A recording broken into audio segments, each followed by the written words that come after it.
Is the United States supporting Al-Qaeda in Syria? The answer is yes. Fact number one. There is no question that Al-Qaeda fighters are part of the opposition forces attempting to overthrow Syria's government. Fact number two. The creation of Al-Qaeda wasn't Islamic fundamentalism. It was the CIA. The Mujahideen was created by the CIA to cause problems for the Soviets. And you might say that's crazy talk, right? Here's Secretary of State Hillary Clinton. To be fair, we had helped to create the problem we're now fighting. How? Because when the Soviet Union invaded Afghanistan, we had this brilliant idea that we were going to come to Pakistan and create a force of Mujahideen, equip them with Stinger missiles and everything else to go after the Soviets inside Afghanistan. And we were successful. The Soviets left Afghanistan, and then we said, great, goodbye, leaving these trained people who were fanatical in Afghanistan and Pakistan, leaving them well armed, creating a mess, frankly, that at the time we didn't really recognize. We were just so happy to see the Soviet Union fall, and we thought, okay, fine, we're okay now. Everything's going to be so much better. Now you look back, the people we're fighting today, we were supporting in the fight against the Soviets. So it's not a conspiracy theory, it's history. And it's history that's being repeated in Libya and now in Syria. But there is a bigger problem here, one that every American should be questioning. We're fighting Al-Qaeda in Afghanistan, but we're also bombing Al-Qaeda targets in Pakistan and in Yemen.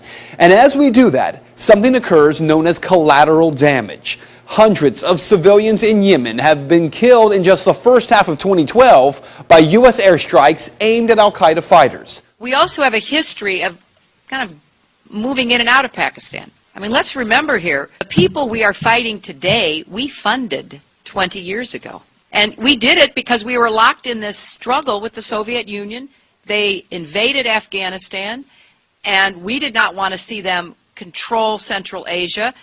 And we went to work. And it was President Reagan, in partnership with the Congress, led by Democrats, who said, you know what, sounds like a pretty good idea.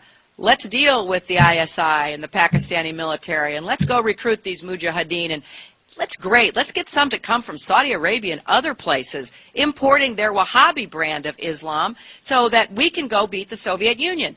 And guess what? They retreated, they lost billions of dollars, and it led to the collapse of the Soviet Union. So there's a very strong argument, which is, it wasn't a bad investment to end the Soviet Union, but let's be careful what we sow, because we will harvest.